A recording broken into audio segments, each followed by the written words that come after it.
been muted and your camera turned off when you logged in. If you are not muted, then please, there are buttons at either the top or the bottom that you need to make. You can turn up your sound, or if you need to turn your camera settings so you're able to see the webinar, adjust those settings there as well. Okay, next slide. So today we're going to be talking about the Industrial Revitalization Fund Fiscal Year 25 program. So we're going to first start off with an overview of the IRF program. We'll talk about the eligible applicants, how we score and award projects, how to submit applications, and the things that you need to answer for that. And then we'll finish up with a question and answer session. If you do have questions, please feel free to type those into the chat feature. Most likely we will not answer those until the end during that question and answer time, but at any time you have a question, feel free to raise that or post that in the chat feature at the top. Just to answer a couple of questions that people may have regarding our previous round, yes, we are still waiting for the second round of the fiscal year 2024 awards to be announced. Hopefully that will be soon, but those have not been announced as of yet. So we're hoping that any day now that those will be announced by the governor. And then as far as the funding goes for this round, as you're aware, the last 2 or 3 rounds we've had ARPA funds, so the COVID pandemic relief funds that are federal funds have been available for this. With that round that we're waiting on the announcement for, that will expend all of those ARPA funds. So we had $45 million in ARPA funds that have all have been obligated over the last two years or so. So we are back to state funding for the IRF program for fiscal year 25. The proposed budget for the IRF is $5.5 million. However, the state budget has not been finalized yet, so there could be some adjustments to that. I don't anticipate that will be adjusted up, but we still don't know exactly how much in funding will be available for this next upcoming round. So again, as we've seen in all of our rounds recently, it will be a very competitive round. So there have been some changes to the amounts that you can apply for compared to the last few rounds if you were joining us for any of those or applied for any of those. So we'll go over that today as part of this presentation. Let's do a quick overview of the IRF fund. Again, the intent of the fund is to fund shovel-ready projects. Brandon's going to talk more about that, what we mean by shovel-ready projects, and the importance of that in our scoring process. But these projects will act as a catalyst to spark additional private investment and job creation in distressed areas. So we all have those buildings in our communities that have been sitting vacant for 10, 20, 30, 40 years, those white elephant buildings, as we call them. So this is a great opportunity to, if you have some type of redevelopment plan, or a developer or the locality or a nonprofit are going to be developing these, rehabilitating those projects. So since the inception of the program in 2012, we have funded over 100 projects across Virginia. Actually, we have 81 projects across Virginia that have generated, this is updated now, it's over $275 million in other public and private investment, and has resulted in the creation of more than 1,500 jobs. So this slide, unfortunately, did not get updated, but so you can see with the ARPA funds, we have really been able to increase the amount that we have been able to offer. Again, we are back down now for this next round to state funding. So with that, I will turn it over to Jeff, who will talk more about the fund and how to apply. Thank you. Hi, good morning, everybody. As Tori said, my name is Jeff Sapersky, and I'm a program administrator for IRF. You'll find me largely on projects kind of in the north and west of Virginia. So building off what Tori said, IRF funds are intended to eliminate blight through market-driven redevelopment and to help communities, businesses, and economies cover from pandemic-related hardships. In previous years, IRF was supplemented by funds available through ARPA, as Tori mentioned, or the American Rescue Plan Act. Those funds are no longer available for this and future rounds of funding. The max award is going to be $1 million, and all awards, regardless of the amount, will be required to have a one-to-one match.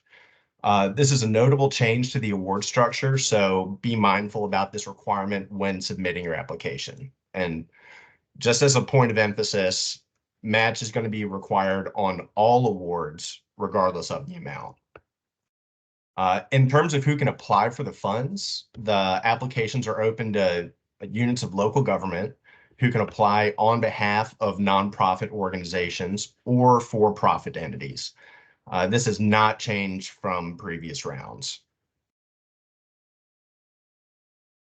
And so going forward into our FY 2025 timeline, in June of 2023, we had a funding round where we emphasized project readiness, and that trend is continued into our fall funding round as well. In keeping with the theme of project readiness, DHCD is committed to supporting projects that are shovel-ready, as evidenced by having letters of commitment, leases, and financing that have been secured if applicable. To keep that timeline efficient and to stay in compliance with the 18-month completion requirement, here are the important dates for IRF in calendar year 2024. Applications will open at the beginning of April, and they will close on May 31st. It's our expectation that this current grant cycle awardees will be notified in late summer, meaning that negotiations will occur throughout the fall, and projects should be starting around the beginning of 2025. And that puts project completion around the spring of 2026.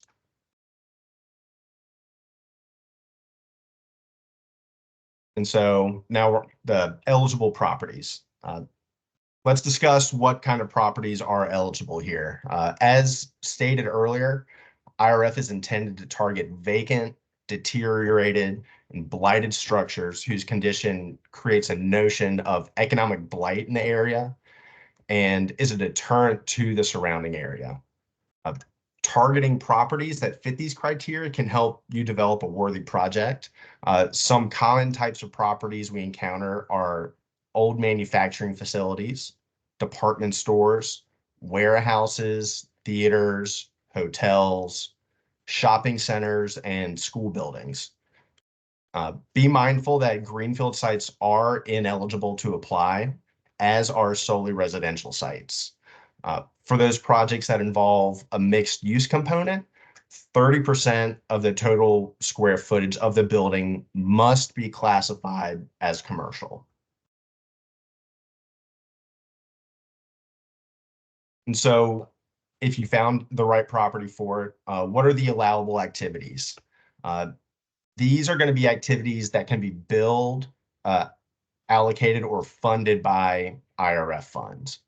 The program is flexible so that funds can be used for a range of development activities, including acquisition, rehabilitation, or repair. Funds can also be used for demolition, removal, and other physical activities. Be mindful that IRF funds are not intended to solely fund acquisition. While acquisition can be allowable cost, the intent of IRF is to support hard construction costs.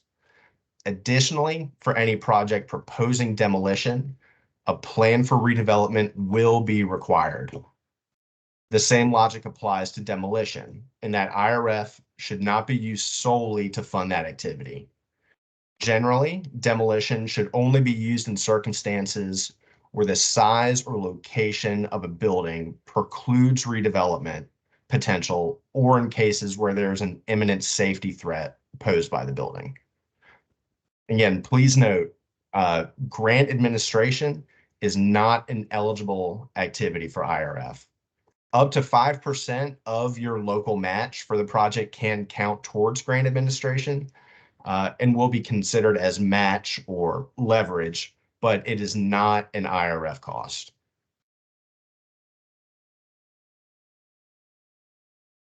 So for who can apply, Only the following entities can apply for an IRF award: local governments, including cities, counties, or towns, or regional or local economic or industrial development authorities. Units of government can apply directly for funding to use on publicly owned property or on behalf of a profit or a nonprofit entity looking to develop privately owned property. Localities also have the option to designate a redevelopment authority or another similar organization as an agent for project implementation and administration. An important distinction for IRF funding is the possibility of receiving either a grant or a loan.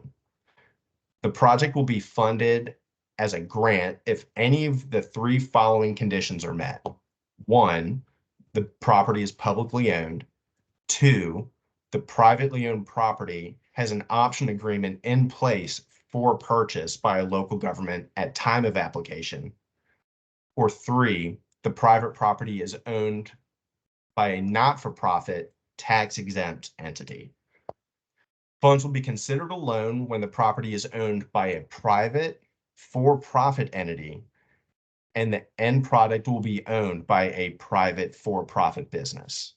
In cases of loans, the IRF funds will be funded as a grant to the local government, who then in turn make the loan to the for-profit entity. So this comes to local responsibility. And so as we discussed, a locality may submit only one application per FY24 funding round. And that will be the same for this upcoming FY year as well. Identifying the projects with the most meaningful impact on local community revitalization should be considered. As a result, a resolution from the local governing body authorizing the request for funding is an application requirement. Resolutions will be required before awarded projects go to contract. So if you should really be thinking about getting that resolution as quickly as possible. As the previous slide acknowledged, IRF funds can be grant or loans. Let's take a minute to look at the terms offered. For loan agreements, it will involve an interest rate of 2% and have a 20-year amortization. The terms of length can be negotiated on a case-by-case basis, and all terms must be agreed to by DHCD before we proceed. Environmental reviews are also required, and if a developer is involved in the project, a performance agreement will be required as well.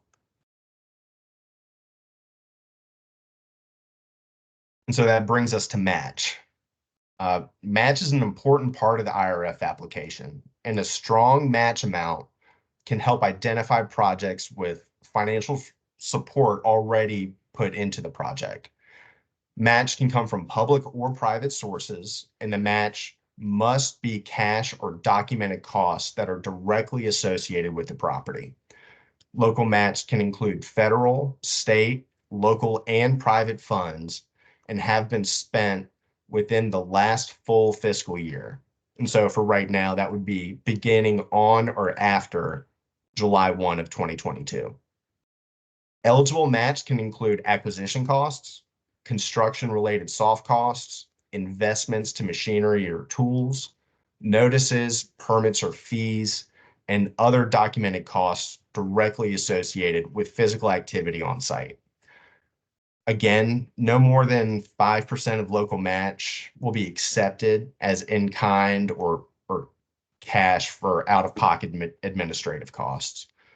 Sources of an eligible match include state or local taxes, site remediation, interest or principal payments on debt, or investments in personal or tangible property, such as furniture, fixtures, and equipment.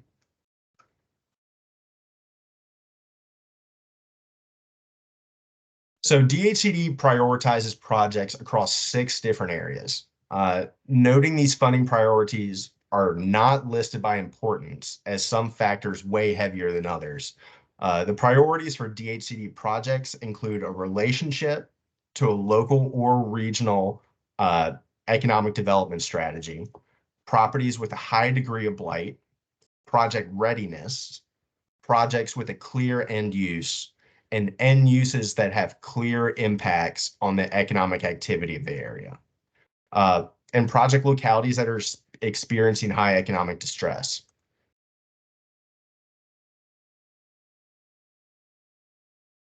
So applications are going to be scored across a rubric and are also considered as a team.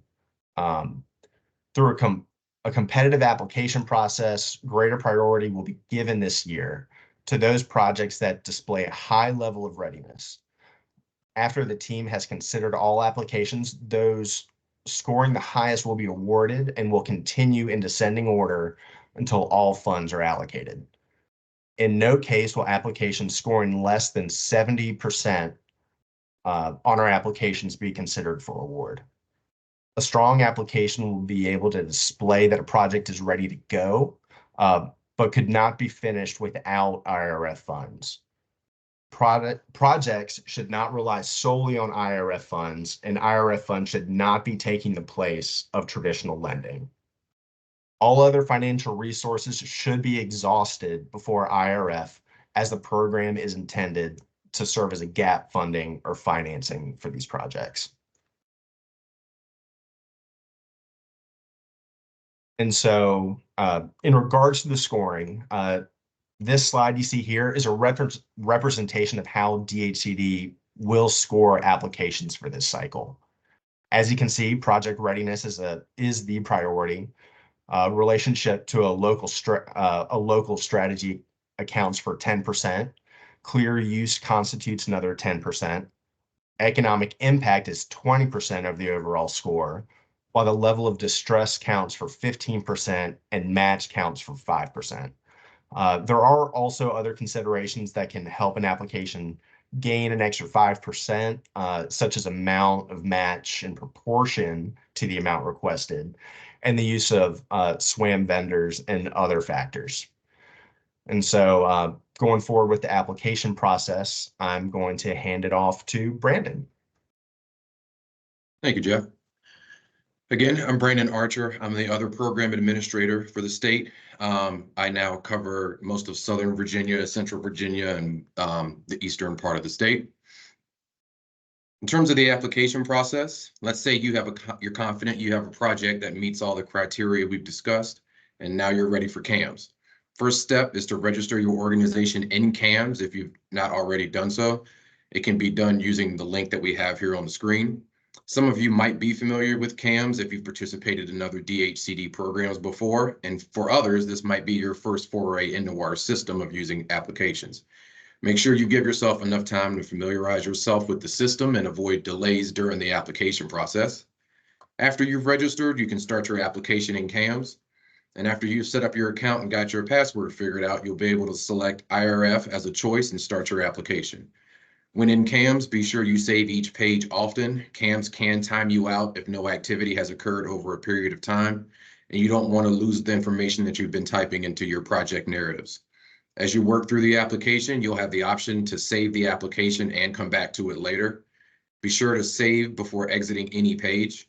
Applications will be accepted until midnight, May 31st, but be mindful that state agency staff will not be available after 5 p.m. that day. Once you're in CAMS, you'll navigate according to the tabs in the application. The tabs are the sections of the application at the top of this screenshot. These include project information, project budget, narrative information, attachments, and other additional information. Project information includes basic contact for your organization as well as the physical location of the project. An important note to consider, when in this section, be sure to list the appropriate addresses where indicated. Often localities will list their office headquarters as the project location. Paying close attention to these items early can eliminate confusion later. DHCD may conduct property records review or other review actions, and having accurate and up-to-date information minimizes inconsistencies.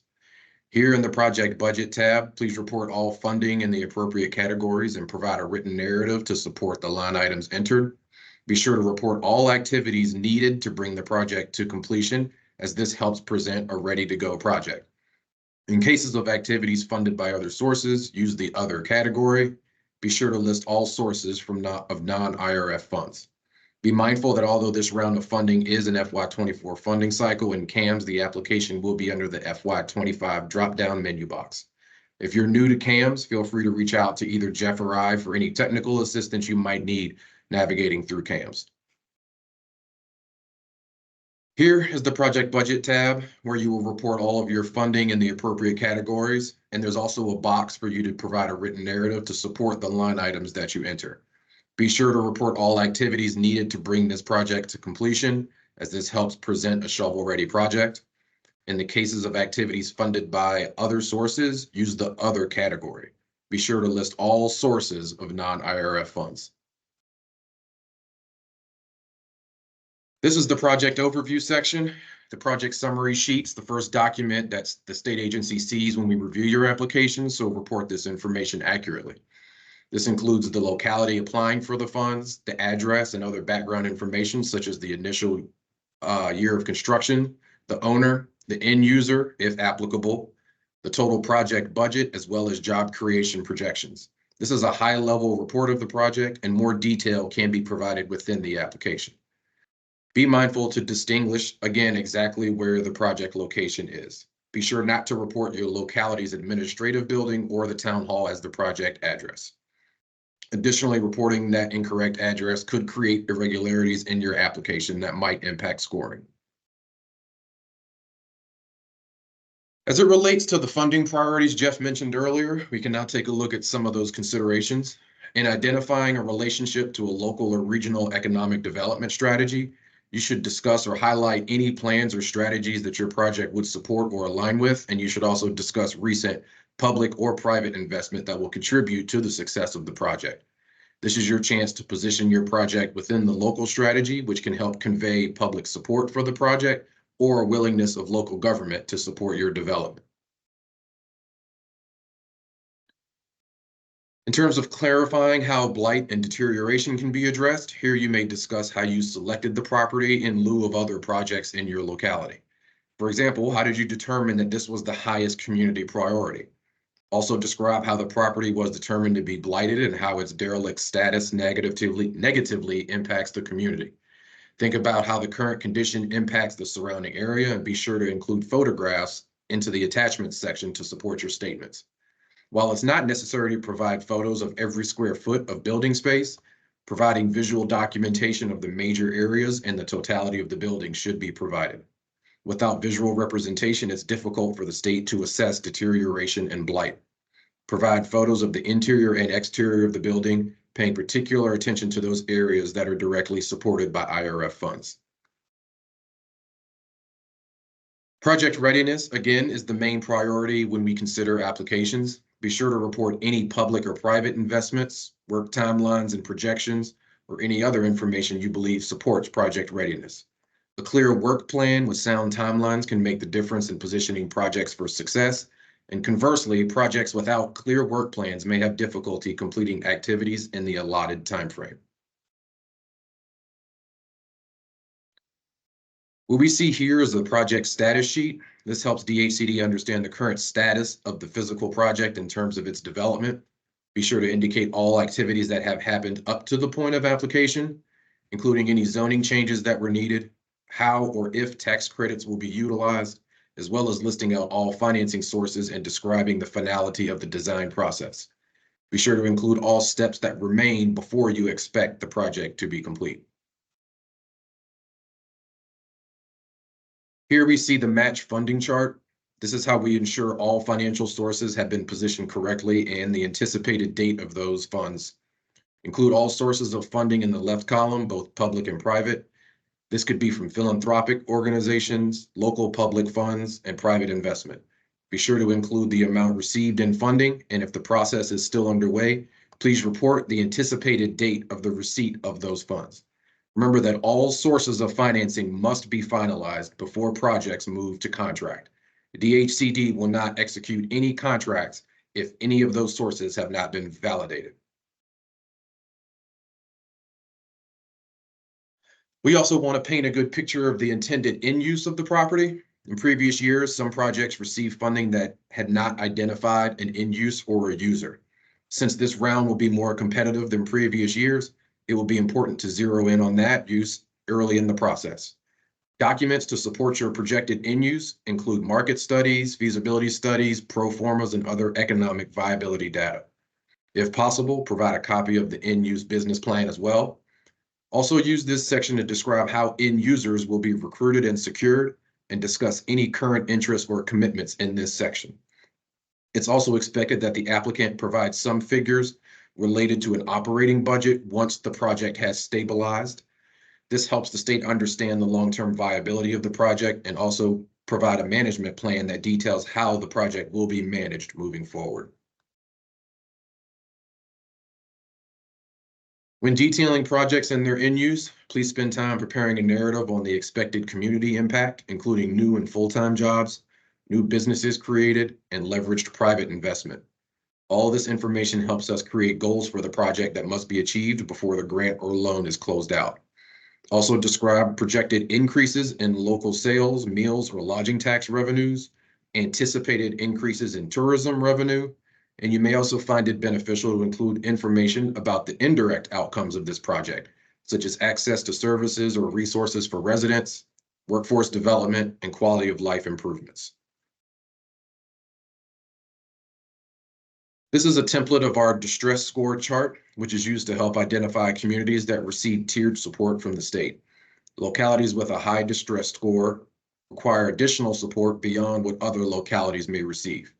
As you can see, highly distressed communities receive 150 application points, while above average communities receive 100 points. This is often a huge factor in helping distressed communities put forth applications in a stronger light. Remember that you must score above a certain threshold to receive an award. A complete version of this list is available, so if you do not see your locality listed, it may be in a lower tier. Contact me or Jeff after this webinar if you have any questions related to your locality's distress score. This is the extra credit chart. As mentioned earlier, there are some bonus points that can be earned for meeting a number of criteria which are listed here. The qualifiers for extra credit include being in a revenue sharing or special historic district, being eligible for tax abatement, being in an enterprise zone or a CDBG project area, having match in excess of 1-to-1, and being committed to including SWAM vendors in your procurement process. All of these categories carry different point values, but the ability to meet any of them can help strengthen an application. Do not be discouraged if your community does not meet any of these criteria, as there are plenty of projects that have received funding without receiving bonus points. Lastly, be sure to include any necessary attachments to your application, such as local assurances, local resolutions, photographs of the property, maps, pro formas, business plans, design renderings, etc. Any information you feel gives more context to your project narrative will be considered. Anything you can provide to help us get a clearer picture of the project is welcome. And for efficiency's sake, providing this information up front helps projects move forward. During the application review process, the state agency may reach out to you, request this information anyway. So if everything is with the application before the due date, we can review applications in a more efficient manner. For assurances, be sure that the chief administrative officer for your locality signs that document. And for resolutions, the governing body of that locality must authorize the application for IRF funds and document the specific dollar amount in IRF matching funds. If you have any questions about resolutions or attachments, reach out to Jeff or I, and we can provide you some templates that other localities have used. If the locality is applying on behalf of a nonprofit or a for-profit, the resolution should document the specific match amount and indicate that it is the responsibility of that entity to come up with the match as appropriate. This is a map that highlights IRF program administrator coverage. As we mentioned, Jeff is the green area. His region covers most of the southwest, west, and northern part of the state, along with the northern neck, while my regions are Northern Virginia, Eastern Shore, and the south central part of the state. At this point, we can open this up to Q&A. We will go back and review some of the questions that have been typed into the chat. And if anybody has any questions, I would say to raise your hand and Tori can come get you one by one. And so it's right, we and do just have- as we Go ahead, Jeff. go ahead, Tori. Go ahead. I was just going to say, it looks like we do have one question in the chat so far. So anybody else that has something that came up that you'd like us to address, go ahead and put them in the chat now. But to start, is there an anticipated median award amount for the proposed $5.5 million budget? That's a good question, Jeff. The awards, I mean, the application, you can apply for up to $1 million. That doesn't necessarily.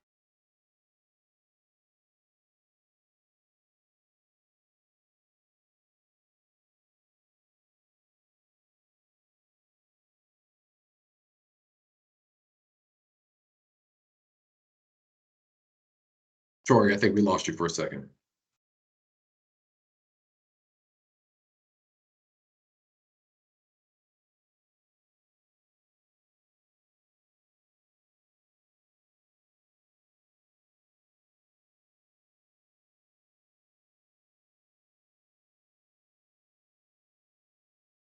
All right, we may have actually lost Tori. I think he has frozen. We'll get him into a different room.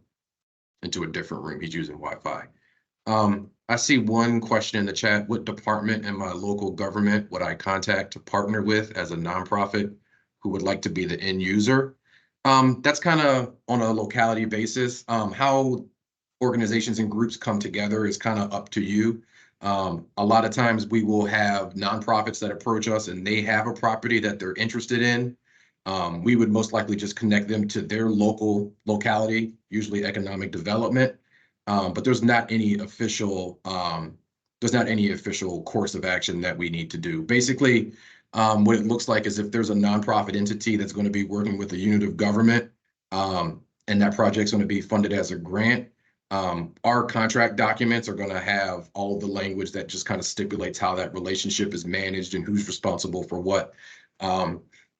So that kind of covers that, but there is no official process. All we ask is that the process is just clear on your end and there's a clear management plan and there's a good understanding of who's going to be responsible for how it goes. But we get all sorts of different cooperative agreements between localities, nonprofits, for-profits, stakeholders. So there's a large group of people that are involved in this. So if you have any more specificity about an official process, I would say you can reach out to us and we can try to guide you in the correct direction.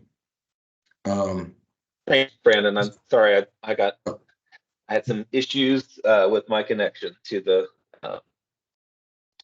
meeting. So I hope I answered the one. I did want to react to the question about the match. So yes, the match, if for a current application for this round, we can count match expenses that have been incurred since July 1st of 2023.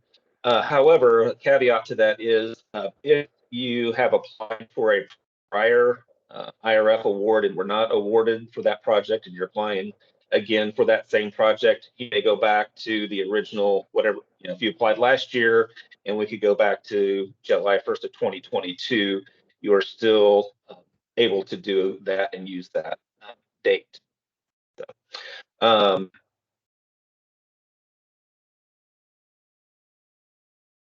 so another question is regarding applications prior to ARPA funding.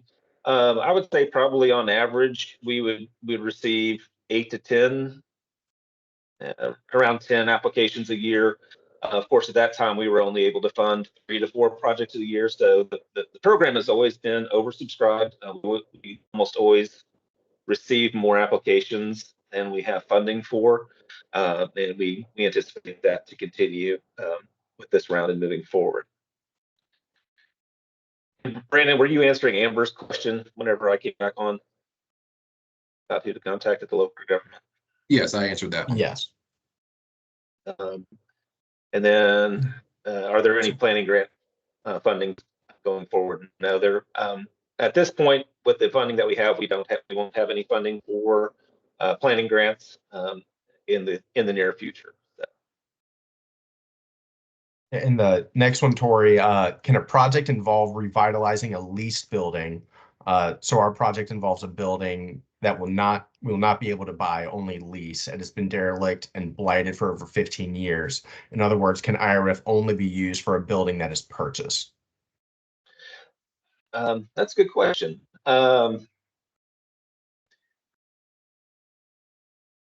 Typically, we have seen that it has been either the locality or the end user is the developer of the property or the owner of the property.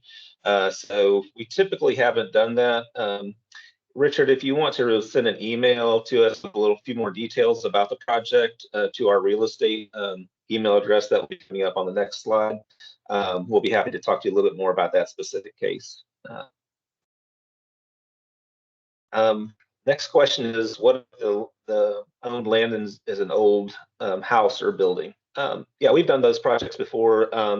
A couple of slides before that, you'll see there's a project that's, well, it looks like a house.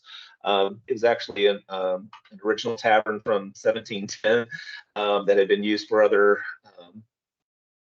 that one right there, had been used for houses at certain points in time, but the developer of that property was turning it into a restaurant tavern use. So we can't do houses if that's what the end use is going to be, but if it's going to be a boutique hotel or a restaurant, something like that, that is something that can be considered.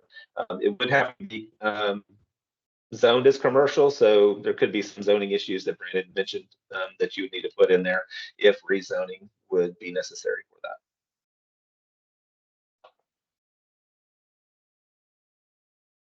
And I think just circling back for the first question, Tori, sure. Is there a median ballpark award? No, there's no ballpark. We'll take a look at all of the projects as they, all the applications.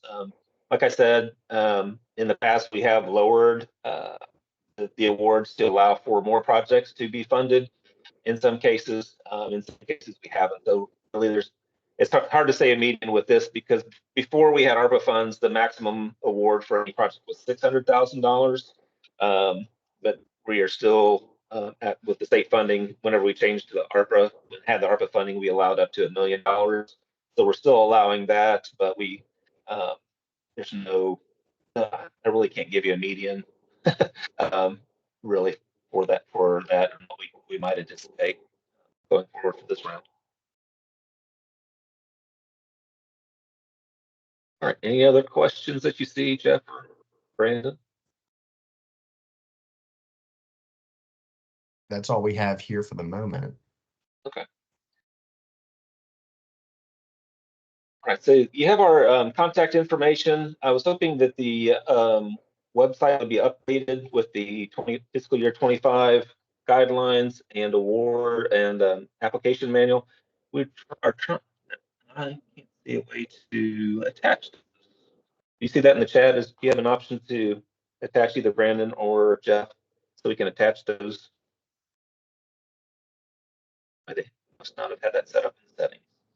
What we'll do, we'll send an email out to everybody who registered. We'll send that out this afternoon as a thank you and a reminder, and we will attach at least one of the. I don't know. With our system, I think we can only attach one attachment, but we will attach the application manual to those as well. So you have that, and hopefully the website will be updated later today or tomorrow at the latest. And then we will also have a copy of the recording and the presentation as well on the website. So Terry, yeah, we'll check our email and respond to you that.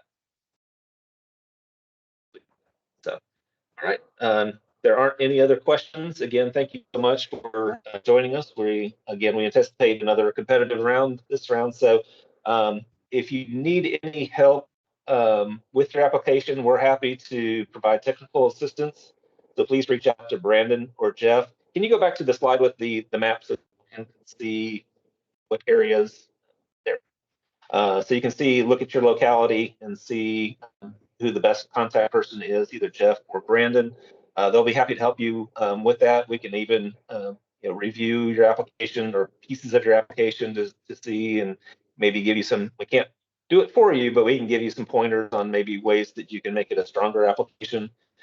So we're happy to do that now that we have a little more capacity with additional staff. We're able to provide that technical assistance to you. So please feel free to reach out to either of them or to the real estate email address, which is realestate@dhcd.virginia.gov. There we go. Brandon just put that in there as well. So again, thank you so much for joining us, and we look forward to working with you on your potential projects for this round.